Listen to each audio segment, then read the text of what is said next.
সোনার মা বোনরা কান লাগানে খেয়াল করে শুনুন, এই যে জনম দক্ষিণী মা কষ্ট পাইছে, মার অন্তরে কষ্ট লেগে গেছে। আকলামা অসুস্থ অবস্থায় যখন বিছনায় পড়ে আছে, কথা বলতে পারে না, আল্লাহ নবী মুহাম্মদুর রাসূলুল্লাহ সাল্লাল্লাহু আলাইহি ওয়াসাল্লাম সাহাবীদেরকে ডাক দেয়া বলতেছেন, আমার আকলামা মুমূর্ষ ব্যক্তি হয়ে গেছে, তোমরা সবাই মিলে আকলামার পাশে যাইয়া ওর পাশে যা সবাই মিলে কালেমা পড়ো, আর তোমাদের কালেমা পড়ে পড়ে আমার আকলামা কালেমা পড়বে। তোমাদেরটা পড়া শুনে আমার আকলামার মনে হবে আর কালেমা পড়বে। আল্লাহ নবীর সাহাবীগণ এই আকলামার পাশে আসলেন, আকলামার পাশে বসে জোরে জোরে কালেমা পড়তেছেন, কিন্তু আকলামা যতবার কালেমা পড়তে যায় কালেমা জবানে আসে না, কালেমাটা জবানে আসে না, জিহ্বায় পেঁচ লেগে যাচ্ছে, আকলামার জবানে কালেমা আসে না। নবীর সাহাবীরা নবীজির কাছে দৌড়ায় চলে গেছেন, ইয়া রাসূলুল্লাহ, ইয়া হাবিবাল্লাহ, আকলামার পাশে কালেমা পড়তেছি, কিন্তু আকলামা কালেমা জবানে আসতেছে না, পড়তে পারে না, জিহ্বায় পেঁচ লেগে যায়।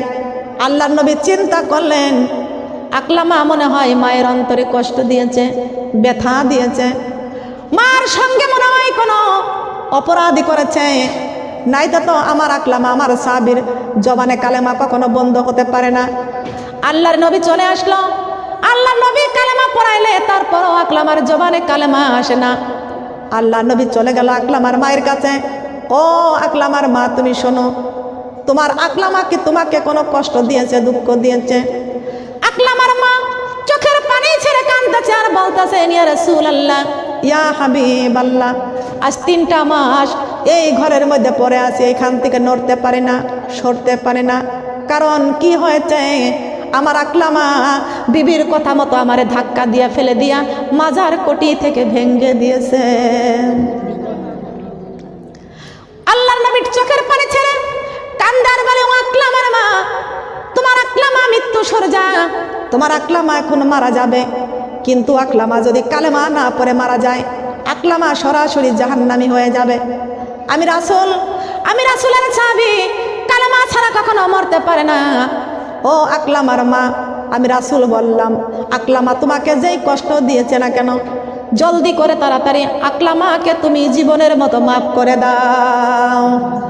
আকলামার মা ডাক দিয়ে বলতেছেন, আকলামা যখন আমারে ফেলে দিয়েছিল, বইয়ের কথা শুনে আমি কোনো অপরাধ করি নাই, অন্যায় করি নাই, বিবির কথা শুনে বিনা অপরাধে আমার মাজার কোটি থেকে ভেঙে দিয়েছে, আমি আকলামাকে মাফ করতে পারবো না। ইয়া রাসূলুল্লাহ, ইয়া হাবিবাল্লাহ, আমি আকলামার মাফ করতে পারবো না। আল্লাহর নবী এবার সব সাহাবীদেরকে ডাক দেয়া বলতেছেন, ও সাহাবীরা, তোমরা শোনো, কাঠ জোগাড় করো। কি জোগাড় করতে বলছে? কাঠ জোগাড় করো, আর ওই কাঠের সঙ্গে আগুন ধরাইয়া দাও, আকলামার মার সামনে নিয়ে যাবা, আকলামার মায়ের সামনে নিয়ে যাবা। আকলামার মা যেখানে বসে আছে, আকলামার মার সামনে নিয়ে যাইয়া ওই কাঠ খড়িগুলো জোগাড় করো, তার উপরে পেট্রোল ঢেলে দাও, দিয়ে ওই কাঠের মধ্যে আগুন ধরাইয়া দাও।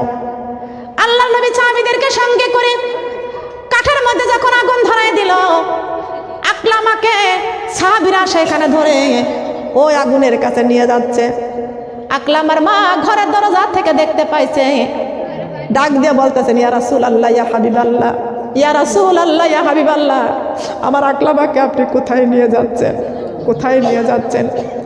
আল্লাহর নবী ডাক দিয়ে বলতেছেন, ও আকলামার মা, আমার সাহাবী হইয়া আপনাকে মেরে, মাকে মেরে মাজার কোটি ভেঙে দিয়েছে, কষ্ট দিয়েছে। আজকে মায়ের বদদুয়া নিয়া কালেমা ছাড়া যদি মরিয়া যায়, আপনার সামনে আকলামাকে জিন্দা অবস্থায় আমি পুরাইয়া দিচ্ছি।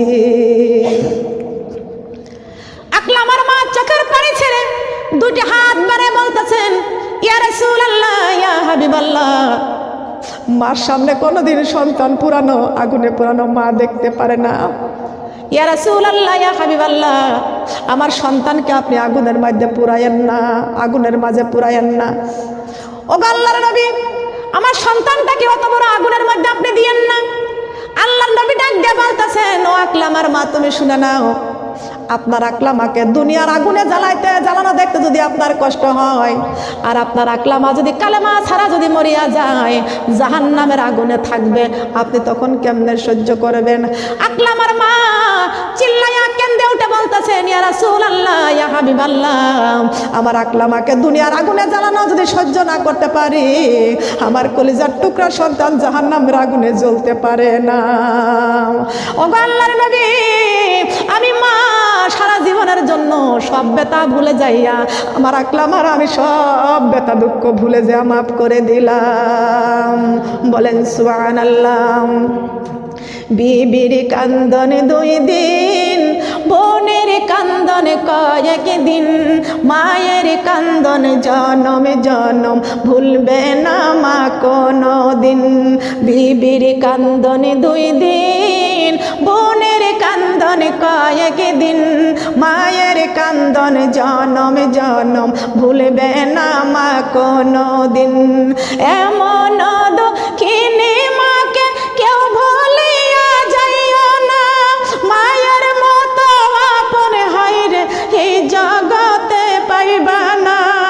এমন দক্ষিণী মাকে কেউ ভুলিয়া যাইও না, মায়ের মতো এমন দরদি এই পৃথিবী পাইবা না। সুখে দুঃখে মা জননী, সুখে দুঃখে মা জননী বুকে রাখবেন চিরদিন, ভুলবে না মা কোনো দিন। বিবির কান্দন 2 দিন, বোনের কান্দন কয়েক দিন, মায়ের কান্দন জনম জনম ভুলবে না মা কোনো দিন। সুবহানাল্লাহ বলেন। এটা আমার নিজের থেকে আমি লিখেছি, নিজের থেকে আমি বলেছি।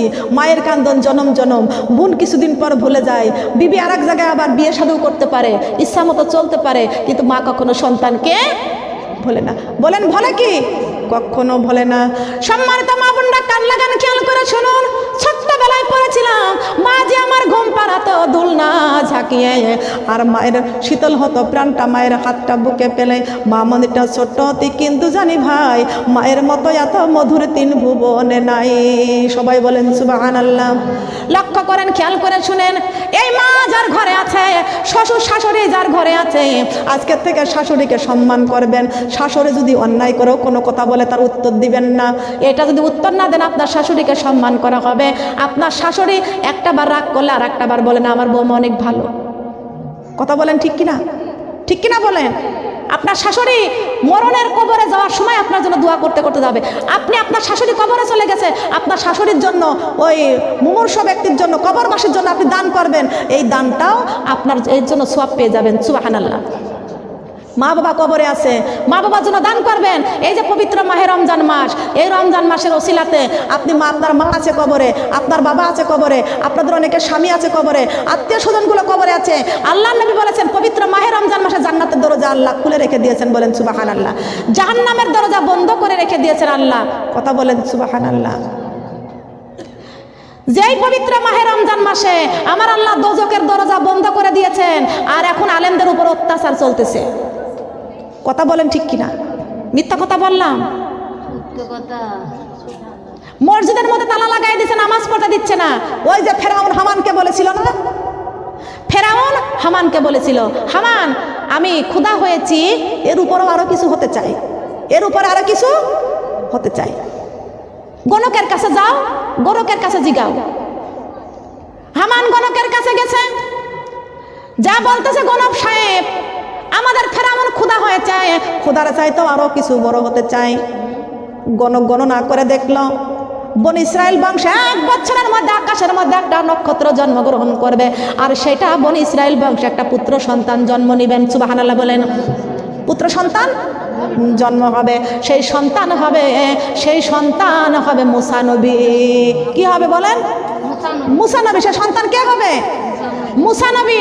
মুসা নবীকে পাঠাইছিল ফেরাউনকে সাহায্য করার জন্য। কথা বলেন ঠিক কিনা?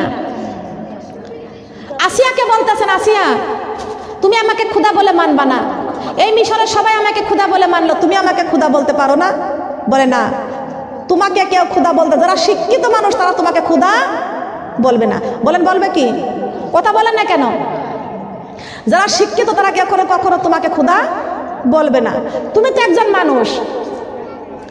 হামান তখন ফেরাউন বলেছিল একটা মানুষকে আমরা শিক্ষিত হতে দিব না, সে শিক্ষা কি? যারা মাদ্রাসায় লেখাপড়া করতেছে, আলেম ওলামাইগুন হচ্ছে, মাওলানা হচ্ছে, মুফতি হচ্ছে, এরা তো কখনো শিরক কখনো মানবে না। মানবে না কি? কোনো মানুষের কাছে খুদাই করে যাবে? ওই যে অনেকেই বলে যে পানির মধ্যে জ্বললে বাতি, ঝড় বাতাসে নেবে না, পীরের কাছে মুরিদ হলে নামাজ রোজা লাগে না। আছে না? সারা বাংলাদেশে যায়, এটুকুনা আছে, এই ভণ্ড আছে। পানির মধ্যে জ্বললে বাতি, ঝড় বাতাসে নেবে না, পীরের কাছে মুরিদ হইলে নামাজ রোজা লাগে না। আমার আল্লাহ ডাইরেক্ট বলেছে, যেজন নামাজ পড়ে না ও তো শয়তানের নানা, যেজন নামাজ পড়ে না সে তো শয়তানের নানা। একবার আসুক কবরে তারে মজা দেখাবো, একবার আসুক কবরে তারে। আছে না মজা? যে ব্যক্তি নামাজ পড়ে না সে ব্যক্তি কি? শয়তানের নানা। পুরুষেরা হবে নানা আর মহিলারা হবে নানি। শয়তানের নানি হতে চান? শয়তানের নানি হতে চান? শয়তানের নানি যদি না হতে চান, সিরিয়ালগুলো ঘর থেকে বিদায় করতে রাজি আছে কিনা? সিরিয়াল কার কার ঘরে আছে দেখি তো একটু, দেখি কার কার ঘরে আছে, কার কার ঘরে সিরিয়াল আছে? মা বোনেরা থাক, সিরিয়াল থাক, একদিনের কোনো কথা নয়। আজকে এইখান থেকে যদি 5 জন মানুষ যদি এখান থেকে হাত তুলে সিরিয়াল বন্ধ করতে পারেন, এই ওয়াজ মাহফিল, আজকের মাহফিল পবিত্র মাহে রমজান মাসে আল্লাহ পাক রব্বুল আলামিনের এই কোরআন হাতে শপথ করে বলে গেলাম, যদি এই 5 জন মানুষ যদি এখান থেকে সিরিয়াল বন্ধ করতে পারেন, এই 5 জন মানুষকে আল্লাহ জান্নাতে দিয়ে দিবেন। সুবহানাল্লাহ বলেন। কি দিবে না? সিরিয়ালগুলো বন্ধ করতে রাজি আছে কারা কারা? একটু হাত তুলে তো দেখি তো, বলবো।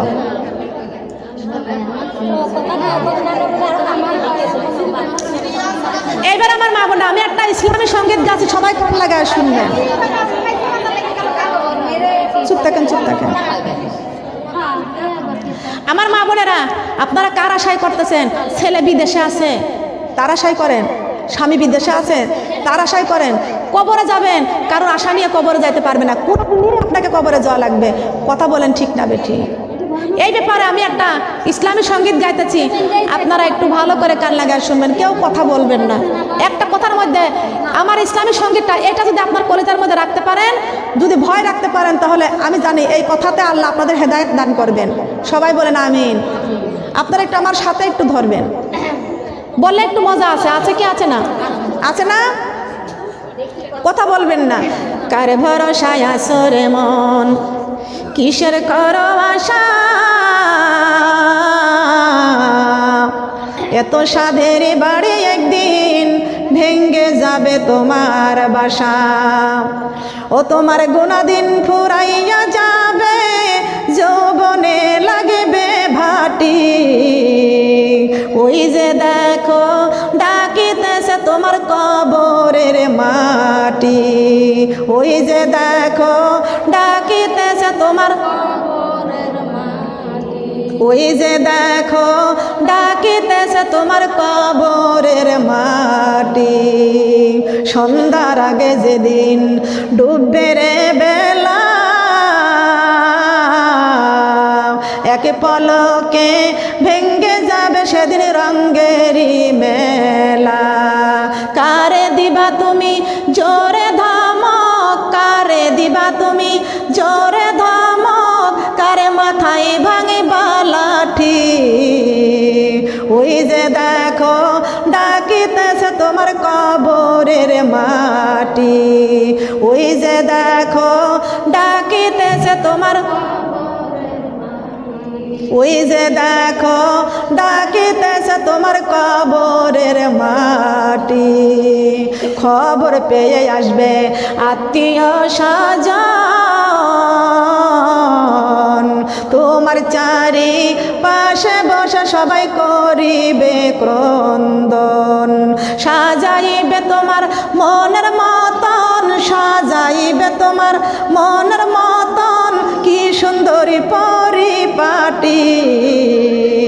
ওই যে দেখো ডাকিতেছে তোমার কবরের মাটি, ওই যে দেখো ডাকিতেছে তোমার, ওই যে দেখো ডাকিতেছে তোমার কবরের মাটি। ঘুইরা মরো তুমি মায়ারে পিছে, এত আশা ভালোবাসা ভালোবাসা পাবে সকলি মিশে। কোন দিন যেন আইসা পরে, কোন দিন যেন আইসা পরে আজরাইলের হাতের চিঠি। ওই যে দেখো ডাকিতেছে তোমার কবরের মাটি, ওই যে দেখো ডাকিতেছে তোমার, ওই যে দেখো ডাকিতেছে তোমার কবরের মাটি। ঠিক কিনা বলেন? কবরের মাটি ডাকে কি ডাকে না? আপনি হাঁটবেন, এই জমিন আপনাকে প্রতিদিন 5 বার করে ডাক দেয়। কয়বার? 5 বার করে ডাক দেয়। আপনি জমিন দিয়ে হাঁটবেন, এই জমিন আপনাকে ডাক দিয়ে বলবে, হেরে আল্লাহর বান্দা ফজরের আজান হয়ে গেছে, তাড়াতাড়ি জলদি করে ফজরের নামাজটা পড়ে নাও, নাই তো তুমি ভালো করে শুনিয়া নাও, আমি কবর একা থাকার ঘর। আমার ঘরে আসতে বলে সাথীর সঙ্গে করে নিয়ে আসো। সুবহানাল্লাহ বলে। জোহরের নামাজের টাইম হয়ে গেছে, আপনি শুধু কাজই করতেছেন, নামাজের কথা আপনার মনে নাই। এই জমিনের মাটি ডাক দিয়ে বলবে, হেরে আল্লাহর বান্দা তুমি যে আমার জমিন দিয়ে হাঁটতেছো, তুমি কি মনে রাখবা একটা বার আমার কবরে তোমাকে একদিন না একদিন আসতে হবে, তাড়াতাড়ি জলদি করে জোহরের নামাজটা আদায় করে নাও, জোহরের নামাজ আদায় করে কবরের সঙ্গিনী জোগাড় করে নাও। দরকার আছে কি আছে না? আছে না? ও যে একটা মহিলা গান গাইছে, আমার ঘুম ভাঙাইয়া দিছে রে মরার কোকিলে, আমার উদাসী কইরাছে রে মরার কোকিলে। এটা মুসলমানরা দেখে সব জি বাংলাতে। কথা বলেন ঠিকটা বেটি? দেখে না? দেখে না? আমার ঘুম ভাঙাইয়া দিছে রে মরার কোকিলে। তুমি যদি মুসলমানের সন্তান যদি হয়ে থাকো, যে কোকিলটা মরে গেছে, মরার কোকিল কখনো কোনো জিন্দার ঘুম ভাঙাইতে পারে না। তুমি একদিন মরে যাবা, তোমার সন্তান কানবে, তোমার এই কান্নার জবাব তুমি দিতে পারবা না। আবার মরার কোকিল তোমার কেমনে ঘুম ভাঙাইয়া দেয়? কথা বলেন ঠিক না বেটি? এই কথা কোনো মুসলমানের সন্তান যদি হয়, যদি বলতে পারে, সেই মুসলমানের ইমান থাকবে? বলেন ইমান থাকবে? ইমান থাকবে? আমাদের বলতে হবে, আমার ঘুম ভাঙাইয়া দিছে রে ফজরের আজানে, আমার ঘুম ভাঙাইয়া দিছে রে ফজরের আজানে। আমি নামাজ পড়ে কোরআন পড়ে যাইব কবরে, আমি নামাজ পড়ে কোরআন পড়ে যাইব কবরে, আমার ঘুম ভাঙাইয়া দিছে রে ফজরের আজানে, আমার ঘুম ভাঙাইয়া দিছে রে। বলেন না সুবহানাল্লাহ? ফজরের আজান ঘুম ভাঙায়। কথা বলেন সুবহানাল্লাহ? ফজরের নামাজে জাগতে রাজি আছি কিনা? ফজর, জোহর, আসর, মাগরিব, এশা 5 ওয়াক্ত নামাজে মুমিনের আল্লাহর সঙ্গে প্রেম ভালোবাসা। সবাই বলেন সুবহানাল্লাহ। আল্লাহর সাথে হলে ভাব মুছে যাবে সব অভাব, আল্লাহর সাথে নাই রে ভাব, এইটা হলো মূল অভাব। কথা বলেন সুবহানাল্লাহ। ছোট্টবেলায় তো পড়েছিলাম, কফে বলে আর কতকাল থাকবা তুমি বিল্ডিং এ, মইরা গেলে বান্দা নিয়া ফালাই দিবে কবরে। ডালে বলে দালানে কোঠা রেখে যাবা দুনিয়ায়, ওই কবরে বান্দা তোমার কোরআন ছাড়া উপায় নাই। আছে নাকি বলেন? আছে? ফায়ে বলে ফানা ফিন্না হইলে ইমানের মজা কবরে গিয়ে পাইবে। সিনে বলে ছতর ঢাকা কাপড় দিয়ে মুসলমান, তা না হলে জ্বলতে হবে জাহান্নামের আগুনে। তাই বলে তওবা করো হর হামেশা মুসলমান, তওবা করতে আদেশ করেছে রহমান। সিনে বলে সালাম করো দেখা পেলে মুসলমান, সুখ শান্তি দিবেন আল্লাহ রহমান। সুবহানাল্লাহ বলেন। এগুলো দরকার আছে কি আছে না? আছে না? সবগুলো আমাদের জানতে হবে, মানতে হবে, শুনতে হবে। কথা বলেন সুবহানাল্লাহ। লক্ষ্য করেন, খেয়াল করে শুনেন, আমরা জাহান্নাম দেখি নাই, তারপর আমরা অনেকে জাহান্নামের ভয়ে আমরা নামাজ পড়ি। তার কারণ জাহান্নামের আগুন আমরা কেউ সহ্য করতে বলেন পারবো কি? আমরা জান্নাত দেখি নাই, তারপর আমরা কোরআন পড়ে আল্লাহর জান্নাতে যাওয়ার জন্য। সুবহানাল্লাহ বলেন। জান্নাত দেখেছি, জাহান্নাম দেখেছি, কোথায় পাইছি? এই কথা বন্ধ করতে হবে। কোথায় পাইছি? কোরআনে পাইছি। আল্লাহ এই কোরআন শরীফের মধ্যে যত জায়গায় জান্নাতের কথা বলে বান্দাকে শান্তি দিয়েছেন, তত জায়গায় জাহান্নামের কথা বলে শাস্তির কথা, ভয় দেখাইছেন। কথা বলেন ঠিক না বেটি? দেখতে পাইছি। একবার যদি দেখিতাম মাগো জান্নাতের ওই মেলা, দুনিয়াদারি কাজ কর্ম ছেড়ে কোরআনে পড়িতাম সারা বেলা। ও মুমিন চলো যাই যাই রে জান্নাতের পথ ধরে, ও মুমিন চলো যাই যাই রে, ও মুমিন চলো যাই যাই রে জান্নাতের পথ ধরে। যুগে যুগে নবী রাসূল বলে গেছেন, কোরআনে খুলে পড়ো সবই আছে। সুবহানাল্লাহ বলবেন না? যুগে যুগে নবী রাসূল বলে গেছেন, কোরআনে খুলে পড়ো সবই আছে। আমার মহানবী যা কিছু বলে গেছেন, হাদিস পড়ে দেখো সবই আছে। কর বিশ্বাস থাকিতে নিঃশ্বাস এই দুনিয়ার বুকে, পড় কোরআন পাইবা সম্মান অন্ধকার কবরে।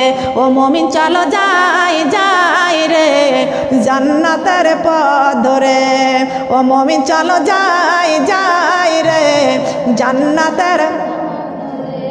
একবার যদি দেখিতাম মাগো জান্নাতের ওই মেলা, দুনিয়াদারি কাজ কর্ম ছেড়ে নামাজি পড়িতাম সারা বেলা। ও মুমিন চলো যাই যাই রে জান্নাতের পথ ধরে। ও মুমিন চলো যাই যাই রে জান্নাতের। যুগে যুগে নবী রাসূল বলে গেছেন, কোরআনে খুলে পড়ো সবই আছে। আমার মহানবী যা কিছু বলে গেছেন, হাদিস খুলে পড়ো সবই আছে। কর বিশ্বাসে থাকিতে নিঃশ্বাস এই দুনিয়ার বুকে, পড়ো নামাজি পাইবা সম্মান পুলিশি রাতের ঘাটে। ও মুমিন চলো যাই যাই রে জান্নাতের পথ ধরে। ও মুমিন চলো যাই যাই রে জান্নাতের পথ ধরে। সুবহানাল্লাহ বলেন।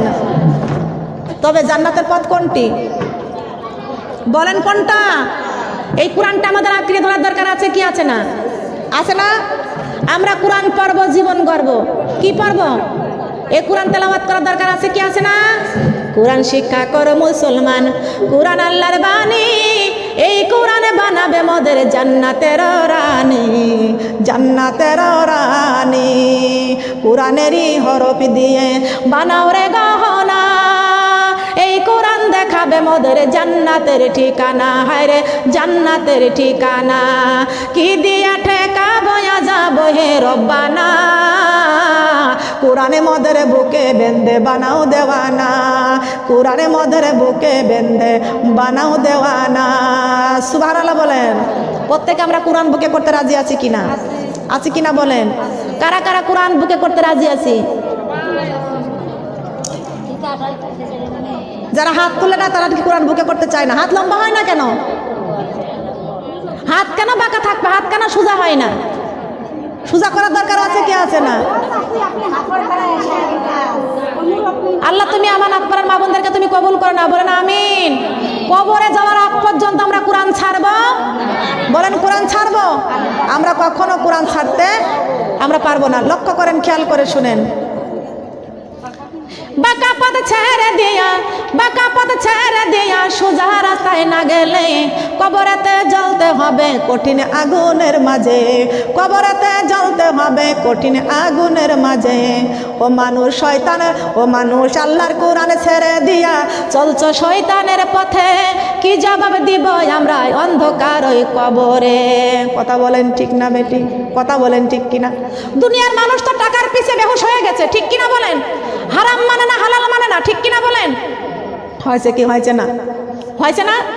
ইমানের দরকার নাই, অর্থ হলে যথেষ্ট। অর্থ হলে দুনিয়ার শান্তি, আর আমল থাকলে কবরে শান্তি। আছে কিনা? কোরআন দিবে কবরে শান্তি, টাকা দিবে দুনিয়ায় শান্তি। কথা বলেন ঠিক কিনা? কিন্তু যে ব্যক্তি ধনী, ধনী ব্যক্তি কবরে গেলে কিন্তু কবরে মায়ের আছে কি আছে না? ধনীর সম্পদ থেকে জাকাত দেওয়া লাগবে, দান করা লাগবে। কথা বলেন ঠিক কিনা? জাকাত ফিতরা দান করতে কে বলেছে বলেন? এগুলো দান করতে বলেছেন কে? আমার আল্লাহ কি খায়? আমার আল্লাহ কি খায়?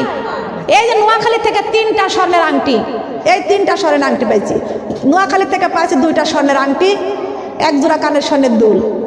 চট্টগ্রাম থেকে স্বর্ণের আংটি। এটা সব কিছু ওয়াজ মাহফিলে যায়, মোনাজাতের আগ দিয়ে হাতের মধ্যে আংটি পরাইয়া দেয়, হাদিয়া ছাড়া। এগুলো সব আমাকে গিফট করেছে। এটা কি আমাকে দিছে না কোরআনের সম্মান বৃদ্ধি করেছে? এই স্বর্ণ নিয়ে আমি কবরে যাব? কবরে যাব না। সম্মান বৃদ্ধি করেছে কিসের সম্মান বলেন? কোরআনের সম্মান বৃদ্ধি করেছেন, বলেন সুবহানাল্লাহ। খেয়াল করেন, কান লাগান। 2টা বাড়িতে রেখে আসছি, একটা পরে আসছি।